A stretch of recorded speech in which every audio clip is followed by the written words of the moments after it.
문희정의 외신 브리핑. 네, 밤사이 들어온 국제뉴스 정리해드립니다. 문희정 국제정치평론가 전화 연결돼 있습니다. 평론가님 안녕하세요. 네, 안녕하세요. 네, 기후와 환경 문제로 아마 가장 대척점에 서 있는 두 사람일 겁니다. 도널드 트럼프 대통령 그리고 그레타 툰베리 스위스 다보스 포럼에서 만났는데 어떤 이야기들을 했나요? 네, 21일 개막한 세계경제포럼에서 트럼프 대통령은 특별 연설을 통해서 다보스 포럼이 제안한 나무 1조 그루 심기에 동참하겠다고 밝혔습니다.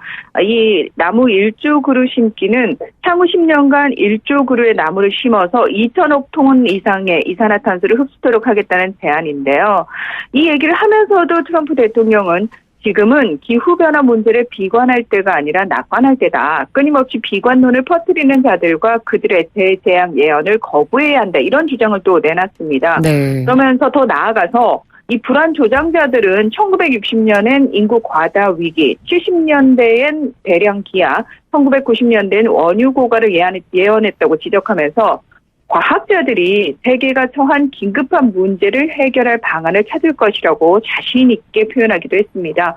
이 트럼프 대통령의 연설을 현장에서 심각한 표정으로 듣고 있던 툰베리는 1시간도 채 지나지 않아 열린 기후 대재앙 방지 세션에 연사로 나서서 기후변화에 대한 세계 지도자들의 무심함을 강한 어조로 비판을 했습니다.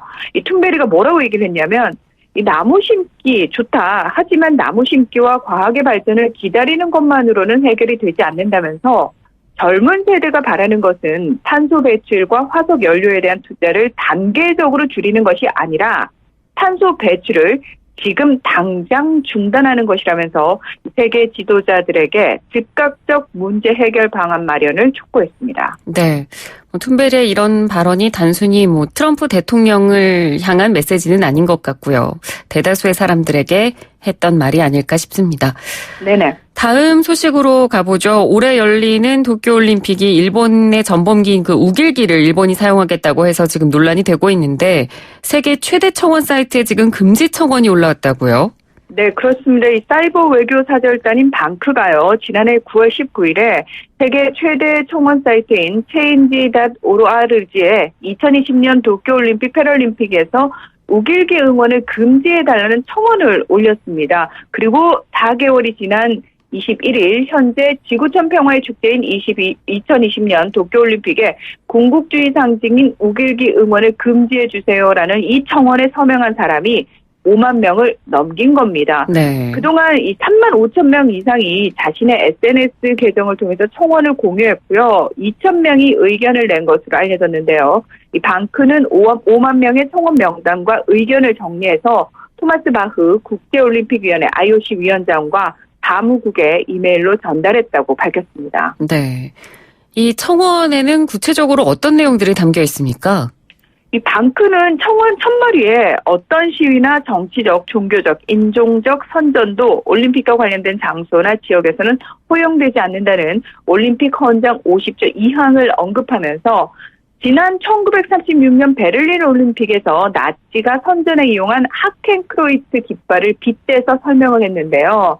우길기는 일본 제국주의 침략 전쟁의 상징이며 100년 전 일본 제국주의 침략으로 고통받은 한국, 중국 등 아시아인들에게는 하켄크로이츠와 같다라고 얘기를 했습니다. 그러면서 일본의 제국주의 침략 전쟁으로 아시아에서 약 2천만 명 이상이 죽었다며 하지만 일본 정부는 일본 우길기가 침략 전쟁 범죄를 수행하는 과정에서 이용된 군국주의 깃발이라는 사실을 은폐하고 있다고 비판을 했습니다. 이 방크는 IOC에 보낸 서한에서 IOC는 우길기 응원을 공식적으로 금지해야 할 뿐만 아니라 일본 정부가 도쿄올림픽을 정치적 선전도구로 이용하려는 어떠한 행위도 용납하지 말아야 한다. 이런 촉구도 덧붙인 것으로 알려졌습니다. 네, IOC의 현명한 판단을 기대를 해보겠습니다. 다음 소식입니다. 화웨이 멍완조 부회장 재판이 시작됐다고요? 네, 그렇습니다. 이 현지 시각으로 20일에 미국의 이란 제재를 위반한 혐의로 캐나다에서 체포된 멍완조 화웨이 부회장의 미국 송환 여부를 가릴 첫 재판이 구금 1년여 만에 열렸습니다. 이번 재판은 가을까지 열리는 4번의 심리 중 첫 번째인데요. 미국의 송환 요청이 범죄인 인도 요구 조건을 충족하는지 여부를 따지는 자리로 오는 24일까지 닷새간 진행될 예정입니다. 2018년 12월 미국의 제재 대상국인 이란과 사업을 하는 과정에서 HSBC 은행을 속이고 금융사기를 저질렀다는 혐의와 또 미국 통신업체인 T-모바일의 사업 기밀을 탈취한 혐의 등 무려 13개의 혐의로 미국 정부에 기소당한 멍한저우 부회장은 지금 현재 그 GPS 위치 기반 서비스 추적기를 착용한 채 14개월째 캐나다 자택에 구금돼 있는 상태죠.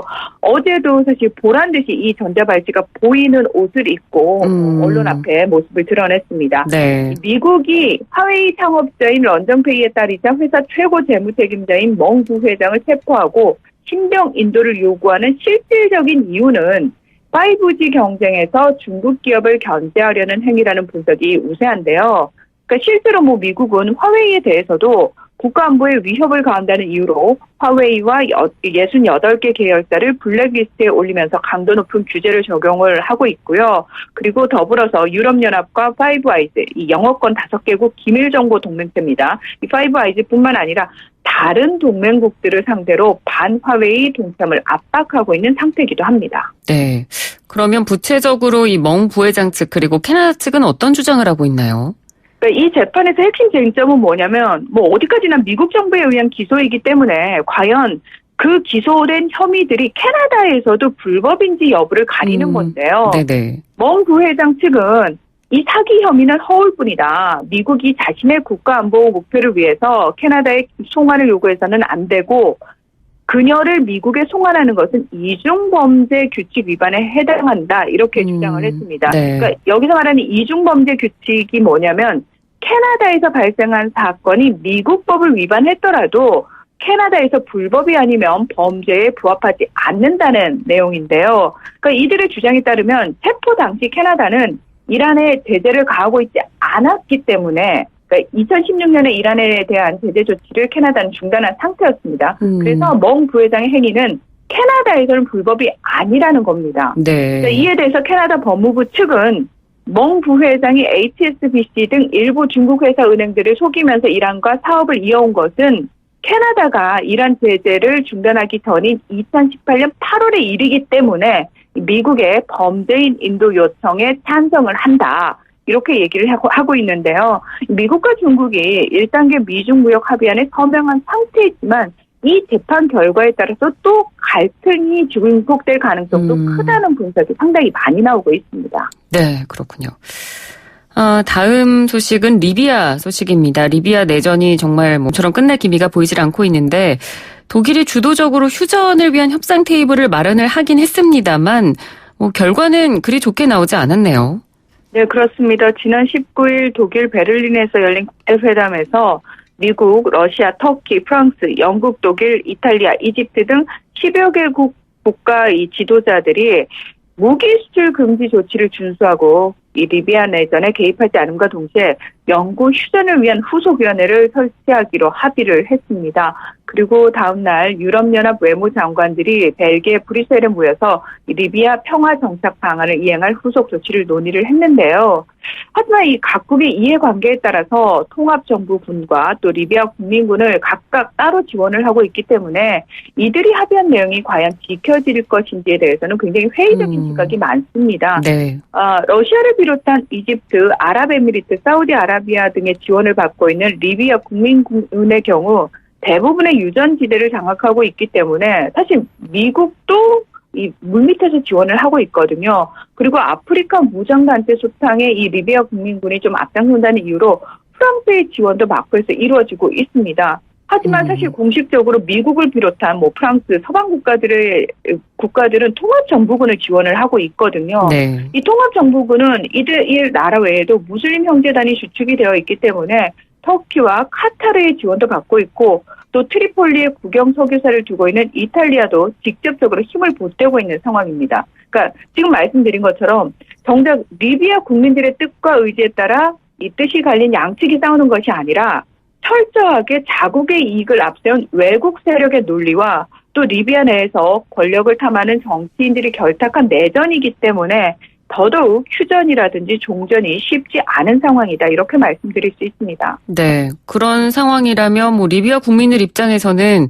도대체 왜 이런 상황이 펼쳐지나, 왜 싸우나, 이런 이유조차 모를 정도가 아닐까, 그런 생각이 들기도 하는데. 맞습니다. 네, 이런 상황에서 지금 또 유전이 봉쇄됐다는 소식도 있더라고요. 네, 그렇습니다. 지난 19일 이 동부를 장악하고 있는 칼리파 하프타르 리비아 국민군 사령관이 리비아의 국영석유 회사의 송유관을 폐쇄했습니다. 국영석유 회사는 성명을 발표하고 이 하프타르 사령관의 지시로 리비아 최대 유전인 엘 샤라라 유전과 엘필 유전을 폐쇄했다면서 더불어서 주요 원유 수출항들도 모두 봉쇄됐다 이렇게 발표를 했습니다.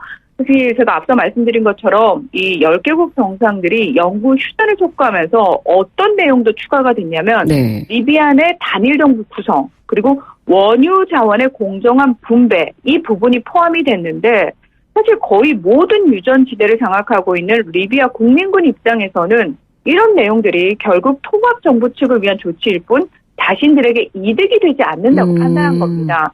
따라서 통합정부 측과 협상이라든지 휴전을 할 용의가 없다는 뜻을 리비아 국민군이 분명히 한 것으로 볼 수 있고요.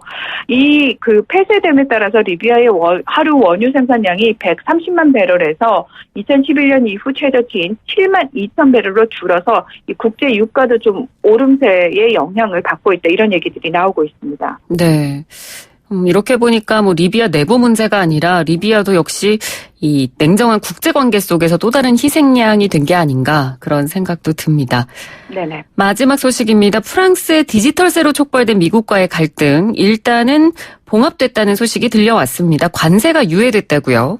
네, 그렇습니다. 이 디지털세, 프랑스가 지난해 7월부터 구글, 아마존, 페이스북, 애플 등 이 유럽 각국에서 사실 EU는 굉장히 많이 창출하면서도 법인을 세율이 가장 낮은 아일랜드 등에 두는 방식으로 조세를 회피해온 이 거대 IT 기업들에 대해서 프랑스에서 기록한 매출의 3%의 세금을 부과하는 디지털세를 도입을 했죠. 네. 그러자 미국이 24억 달러, 약 2조 8천억 원 규모의 프랑스산 와인, 화장품, 치즈 등 63개 제품에 최고 100%의 관세를 물리겠다라고 경고를 했고 프랑스 역시 그렇게 된다면 우리도 보복하겠다 이렇게 대립을 계속 이어온 상황이었습니다. 네.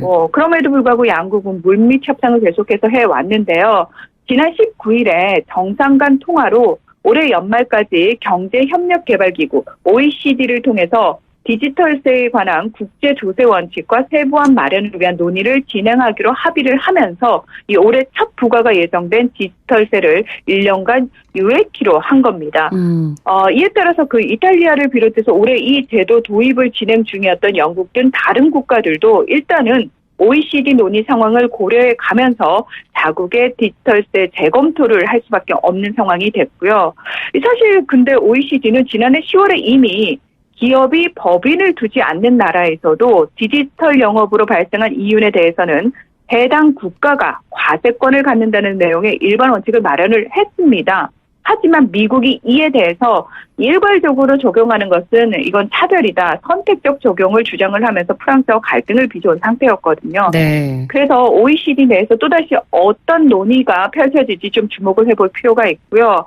그동안 미국은 프랑스의 디지털세 부과 기준을 적용을 하면 과세 범위에 들어가는 27개 기업 중에서 17개 기업이 미국 기업이다. 이거는 미국 기업을 타깃으로 한 차별적 징벌세이기 때문에 결코 수용할 수 없다라면서 강하게 반발해오던 상황이었습니다. 네, 알겠습니다. 오늘 소식 잘 들었습니다. 고맙습니다. 네, 고맙습니다. 네, 지금까지 문희정 국제정치평론가였습니다. 1부는 여기서 마치고요. 잠시 뒤 2부로 돌아오겠습니다.